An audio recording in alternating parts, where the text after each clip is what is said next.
Hi friends, strangers, internet. My name is EmilyHanhan. I love colorful makeup and colorful language, and welcome to a good old-fashioned makeup and skincare favorites and fails. Now, first of all, if you're new around here, if you love colorful makeup, if you like cute fat babes, or if you like bitches with way too many opinions, go ahead and subscribe. I can never say those words. Go ahead and subscribe and join the HanHan fam, and leave me a comment saying hello.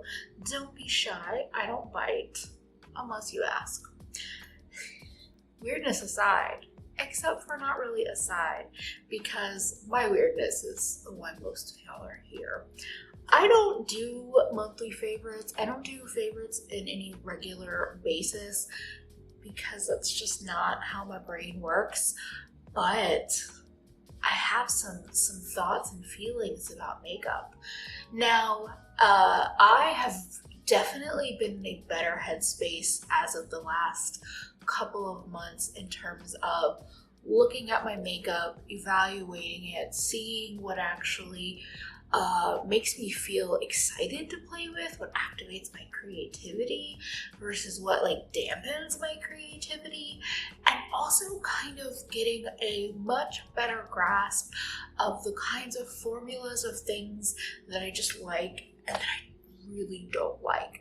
And you might be saying, Emily, how many years have you been doing makeup? Why is it taking you this long to figure that out? Good question. But I think the reality is that taste and styles evolve. It's just that in the last couple of years, as I have, ramped up my appreciation and my consumption of beauty, I've been trying a lot more formulas. So anyway, that is kind of where this group of favorites and fails has come from. Me really being much more present in evaluating how I like things and if I reach for it and all of that good stuff. So we're gonna start out with the good and work our way down to the bad. Now, the first thing brings me so much joy, and this project was inspired by Cara Beauty in the Frizz. I will try to remember to link her channel because she is a delight, and she tends to do surgery on her palettes or Frankenstein things and has made quite a few videos on it. And I was inspired to take my beautiful Lunar Beauty Moon Prism highlighter compact and put in this Collective Cosmetics highlighter. Now, both the highlighter and the project are a favorite. This highlighter is beautiful. It's more of like, I would say, a blush lighter on me. I totally bought it because of Audra. It looks like a gorgeous, glowy glass skin highlighter on them. On me, it's more pinky. It doesn't swatch great, but it is so pretty on the cheeks. It came in a compact. The Collective Cosmetics does send their highlighters out in a compact, but I just love the aesthetic of the Lunar Beauty compacts, but the white gold color that I had just didn't really make me happy. It didn't do anything for me. I just don't really like white gold highlighters on me. So I did a lot of surgery to make this happen. It's not perfect in terms of some of the damage I've done around the edges, but I did make it happen. And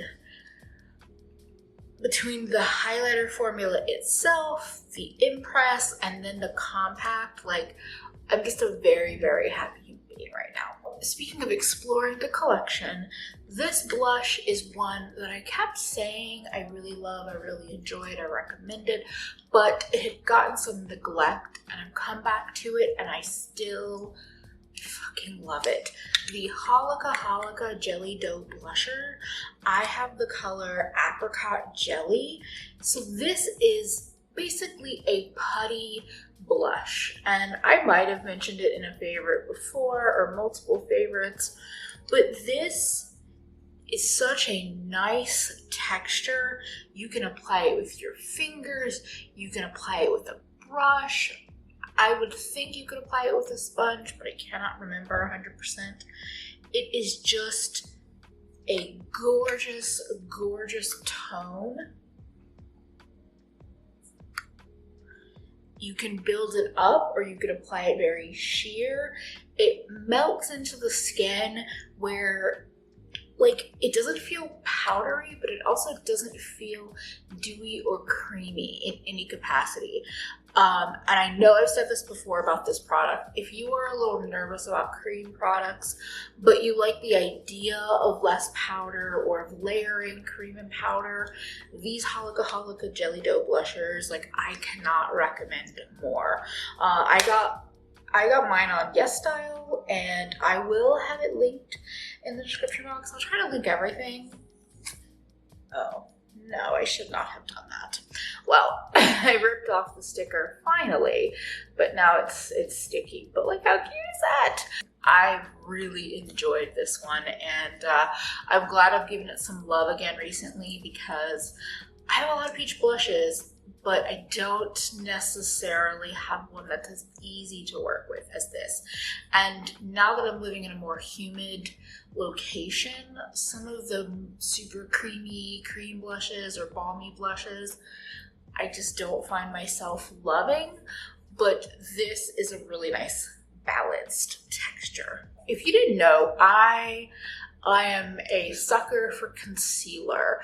The foul-mouthed sailor in me will easily say I'm a whore for concealers.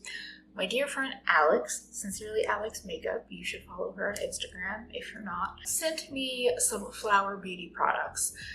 She and I have different skin for sure and different preferences. So I'm always, first of all, gifts are amazing. Thank you, Alex. I adore you. But they don't all work out perfectly. But the Flower Beauty Light Illusion Full Coverage Concealer is working out. I do this all the time. I'll put the color on the screen because I cannot read this white sticker on this pale packaging. But this is such a lovely color for me. It blends into my skin because it's yellow, but it has enough coverage and like it doesn't veer too yellow so that it looks good under the eyes, because that can be a tricky thing. Like sometimes I can go pretty peachy for under eye concealer, but this I feel like is like a really happy medium where it matches my skin, but it also covers up my under eye bags. And this doesn't always look perfect on me depending on the brush that I use, but I've been using it more and more lately with a slightly fluffier and larger tapered brush from MEHS. And I've also been letting it sit for a minute or two before I blend it in. And I just have been really enjoying it. It doesn't go too cakey, but it also doesn't stay too dewy or oily. I've just been really enjoying it. There's something about it that kind of reminds me of the Rare Beauty concealer.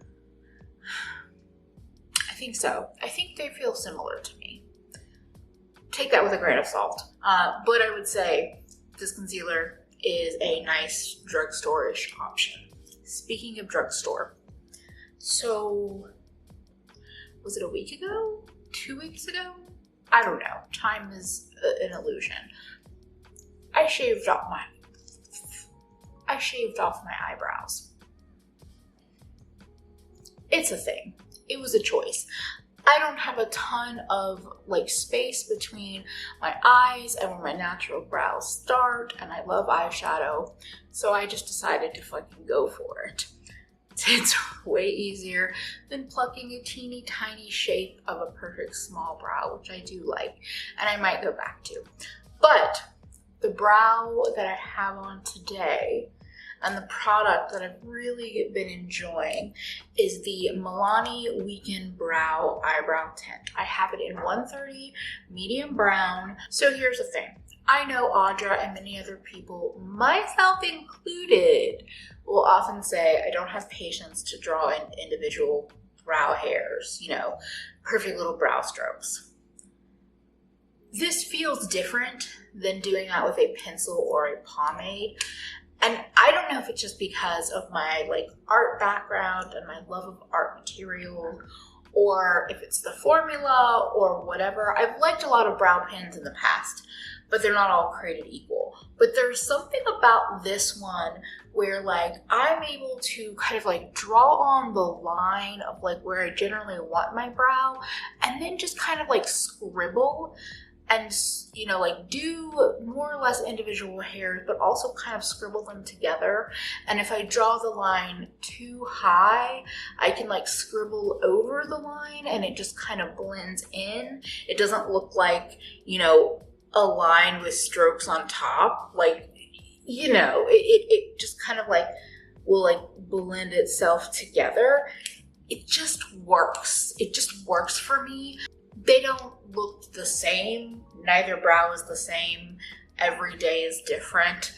You can hold your brow judgments to yourself. Just know that this product is pretty bomb for it. I would say if you tend to go more dewy or natural finish with your face products, you might either want to put this on first, or what I've been doing is I've just been putting a little bit of translucent powder over the brow pen once I have it on, because sometimes it can wear off on my glasses a little quicker throughout the day than I would prefer. So something to consider if you're like, especially if you don't have any hair. I think that's the thing, is because there's no hair there. It's just the bare skin against my glasses. That's why that happens. I have more basics, but let me talk about something that's a little bit more fun until we get there. This lipstick that I have on today, this is from Becca. Yes, Becca, the supposedly closing brand as of September 30th. This is the Becca Love lipsticks, I believe. Ugh. I hate tiny labels, and I'm not prepared. I bought this lipstick in a Patreon live stream with Audra and both of our Patreon YouTube members in the house, and we bought a bunch of sale makeup while we were drunk or tipsy or somewhere in between. This color was absolutely because of patrons, so cheers to y'all. The color is so beautiful. It's red, but it's a little bit orangey tone, but it doesn't go too orange. But the formula, so this was on sale in some capacity on Ulta. I am not team buy, I don't have plans to buy a bunch of Becca, even if it goes on super sale, except for maybe some lipsticks. Because this is not matte. Like my lips still, you know, move together. It may smear or it might travel. It's going to transfer, but it also stays on and it reapplies really nicely. So a lot of times my ultimate test of wear with lipsticks and love of it is when I'm filming the Makeup Nonsense Bingo videos, because not only should it look good, but it's about the reapplication and the wear off, because I'm totally fine with lipstick wearing off. I'm not team super matte liquid lipsticks or super matte bullet lipsticks, but what can happen is that not every formula reapplies or builds on itself the same, especially bolder colors and things like that. Sometimes you're going to get like the gathering in the center of the lip where the product all kind of comes together. I've had times where like it just doesn't want to layer depending on the formula. Like it's the same product, but I'm just putting new on top of old, and sometimes it doesn't want to layer. I didn't have any issues, and I ended up reapplying it quite a bit throughout that filming because I wanted it to look as good as it could for a sloppy drunk that was filming a video. You know, drinking beverages and having it transfer and all of that. Like I wanted it to look good throughout the anywhere from hour to an hour and a half long filming. I'm keeping my eye out because any of their bold colors or even their dark colors, like the nudes, neutrals, I don't care about, but The way this bold red orange has worn and reapplied, oh, it's love. But I've come to this realization when it comes to mascara. There are like two main kinds of brushes and or formulas that I can really fuck with. And one of them, this is less formula or product dependent. I guess it's anyway, whatever. A skinny mascara. This is the also Holika, the Holipop Detail Cara. The brush isn't typically like bent like this. I did it, taking it out of the packaging.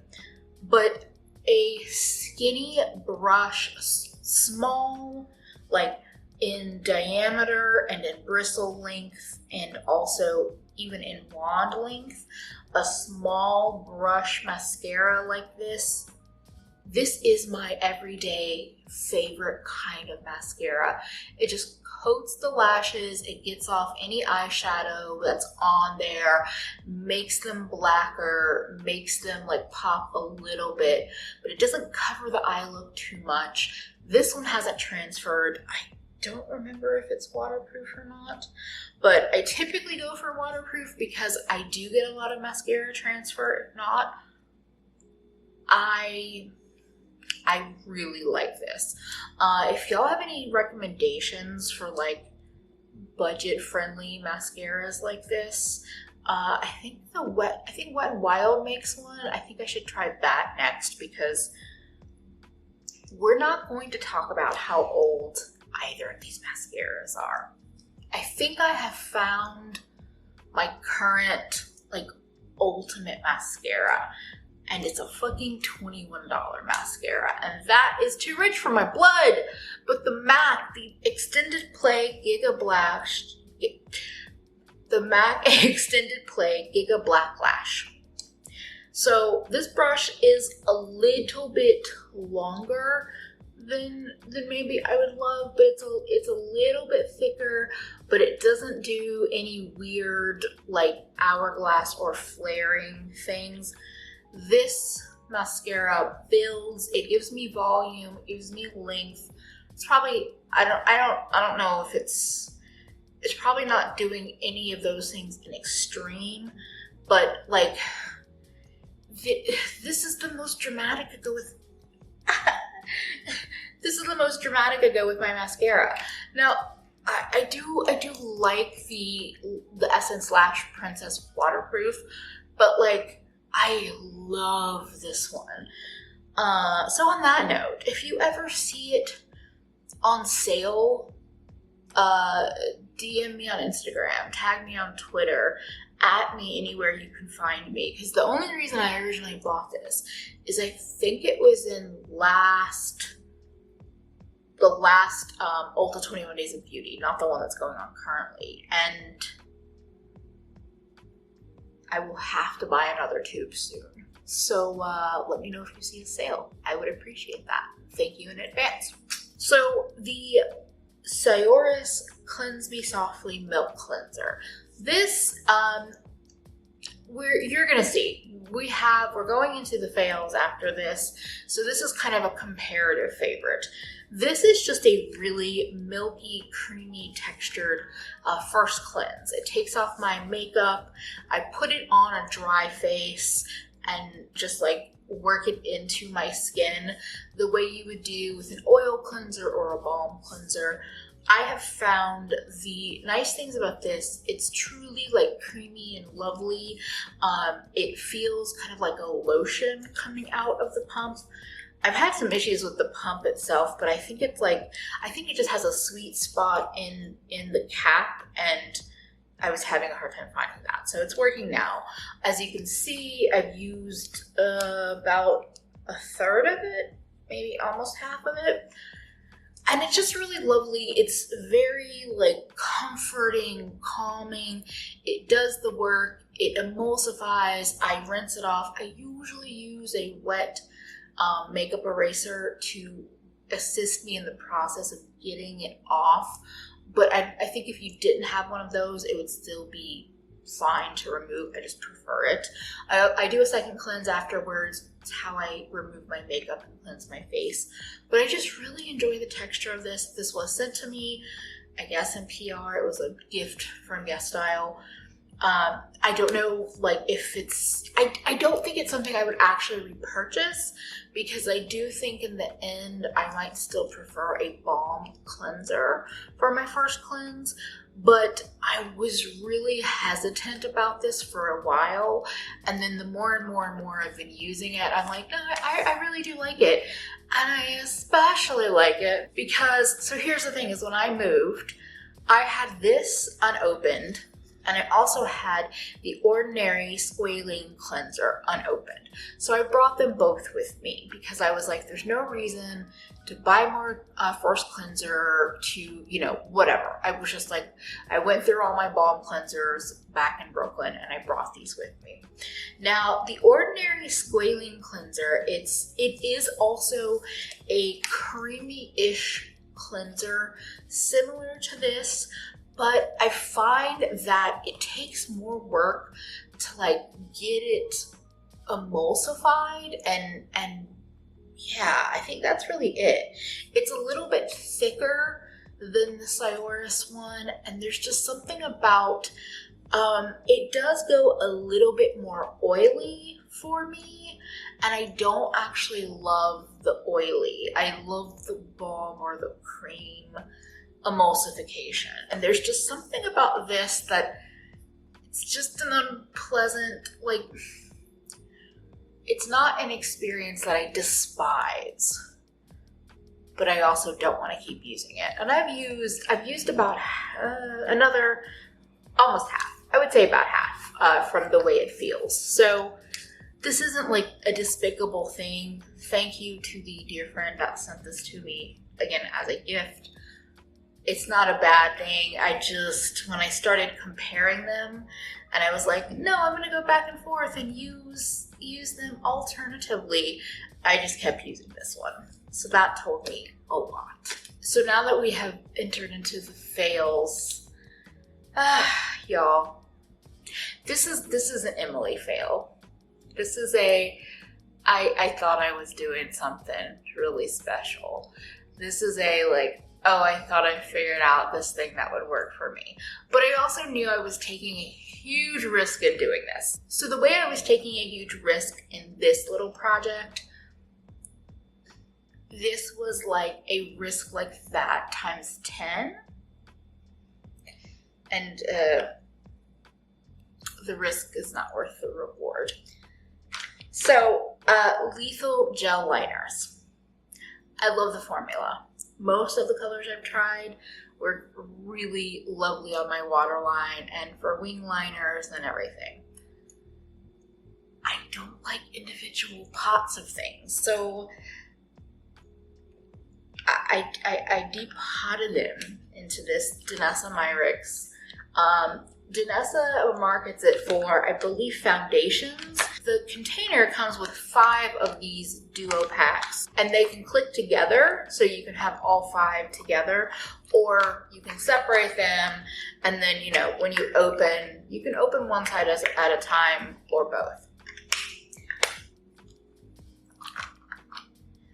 They're not airtight in the way that maybe I was hoping them to be. So these noises, yeah, most of all of the lethal liners that I depotted into these months ago, maybe it was 6 months by now, they have evaporated quite a lot. Now, I can and I will be using Duraline to play with them and like rehydrate little areas. I tried that with the blue and it worked in some capacity, but they're so dried out that they're not really something where I'm going to be able to remix the whole liner and get it really good and emollient, I think, without using a lot of Duraline. So I tested this out so you don't have to, and I'm gonna say, don't do it. Now, you might have different packaging that works better. Totally valid. But this is not an insult or a fail for the Danessa packaging, because I think particularly for makeup artists and for what Danessa markets them for, I think these are great. But don't be like me and put 8 liners into them and then basically have at least 50% of the volume evaporate on you. And speaking of things I bought drunkenly with my patrons, the Petite and Pretty Fully Feather Volumizing Mascara. Audra swears by this mascara. And I will say that for some people, this is going to be an awesome mascara. For me, here are the reasons why it's a fail. It has the dreaded hourglass shaped brush, which with my eye shape and how small they are, the part up here that flares back out almost always wreaks havoc on my eyes, meaning I get transfer everywhere. This is also incredibly goopy. If they repackaged this so that the top of the container pulled more mascara off the brush, I could probably work with it, but it's so coated with mascara that me trying to be delicate with application and like, it's too much. The clumpy and the hourglass and a lot of product, all three makes putting on the mascara a fucking annoying process. Do my lashes look pretty in the end? They do. Do I also have mascara all over my eyes? Also they do. And you might be saying, why don't you try putting your mascara on first and then cleaning off whatever transfers and then put eyeshadow on? That never, does that work for anyone? Because like one of the reasons why I put on mascara is to coat the lashes that have been covered in eyeshadow. So yeah. Unfortunately, this one is a fail. If you saw the first impressions video, you might not be surprised. This is not an offensive fail, but it is a fail. Huda Beauty Wild Obsessions Python palette. This pretty little 9-pan is in the newest Wild Obsessions collection. So here's the thing. 2 of the shimmers in here are quite pretty. This blue purple and the green to me are really pretty and they apply pretty easily. The gold has this issue where it like, I think if you were picking it up with your finger and just like applying it to your eye and really pushing it in and smearing it out, I think that the shimmer particles in this would have the ability to spread out and be really pretty, but that's not the way I would apply this gold, and I don't have that kind of eye shape to do that. So it has this weird flaky, not that shimmery effect. The middle shade is impactful. You can build it up and put it on, but something that I noticed is that it doesn't shine, it doesn't shimmer enough, it doesn't pop on the eye. I did a look and when it got done and I was taking photos of it, it didn't look like a matte on my eyes, but it also like, it just didn't have the same impact that like it has even on my finger. The mattes are nice enough, the neutrals are fine. The 3 more colorful shades behave a little bit more like pastels. Like I think if you had a white eye base, they might pop a little better.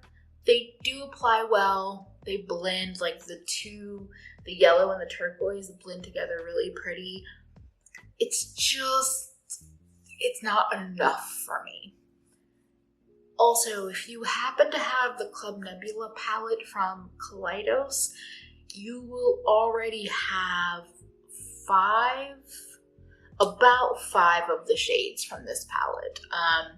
I found that the peach, the yellow, the turquoise, the blue, purple shimmer, and this green in some capacity were basically incredibly close in the Club Nebula palette, and I prefer the Kaleidos formula. So a couple months ago, Shop Missy very kindly gifted me, gave me a gift card to spend on their site, and I got a bunch of stuff. I got makeup and skincare and accessories, and like there have been some great wins from that haul, and then there have been some not so great ones. I had this idea to do like a top 10 products I've tried from Shop Missy. If you would be interested in that kind of video, will you leave me the pink sparkle heart in comments? The first product that I had that just didn't do it for me is the Halo highlighter in Allure. And basically this was, I thought, a highlighter, but the way it behaves, it's basically like a finishing powder, like a soft glow finishing powder. So like if you were looking for something like that, this might not be a bad idea. The product I was expecting to get and what I got were very different. It also has a little bit of glitter in there, which I think if you apply the powder and kind of buff it, I think that the glitter would just kind of like flick off and flick away. But if that idea just makes you go, no, I don't want it, then just know to skip the Halo highlighter in Allure. The other highlighter is the Wonder Baked Highlighter in Icing. Now, I try to do the thing that people say, which is to scrape off the top layer, but even when I do that, I can't even. It was supposed to be like a glowy blue, and it really just, I can't even show you this swatch because it just kind of looks like I put baby powder on my arm. It's just, this is not the one. We have the last fail, the last one of the night. Salt New York. I have a little bit of a problem. Here's the thing. So my specific fail is the Lip and Cheek Cream Tint Pro in Rose. This is what it looks like. It looks like it would be just this perfect neutrally pinky, you know, these colors that like, I feel like they're very common in like the cream blush or regular blush world.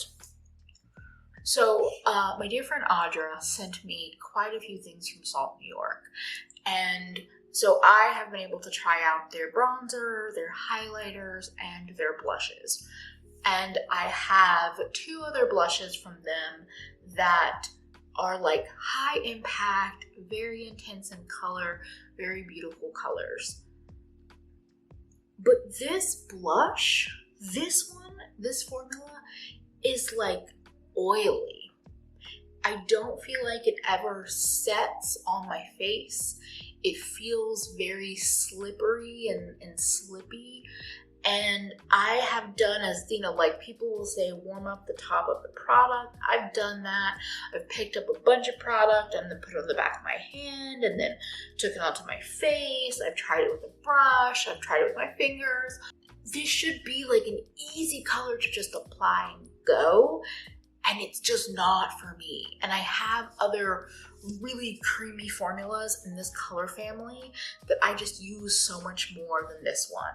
And the other colors that I have from Salt New York are really more like a tint, meaning like I can put them on sheer and it's like, I think of it like a highlighter, like a paper highlighter, how like you can put on one color or one line of it and like you have that yellowy highlighter color, but the paper kind of comes through, or you can like build it up. I guess that's what a tint is.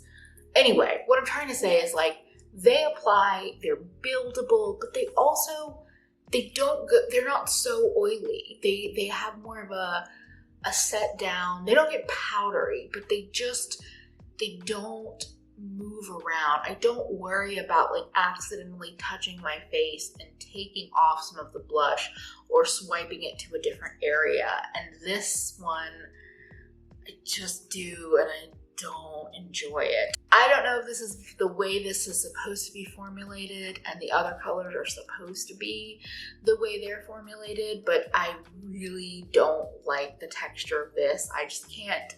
I can't do with the really oily, stays wet on the face kinds of blushes or highlighters. I can't do it. And on that note, that has been my current favorites and fails, things that I have figured out that I really enjoy or really despise. If you have any feelings about anything I've talked about today, leave me a comment, let me know, or share one of your favorites or your fails from the last couple months, last couple weeks, whatever.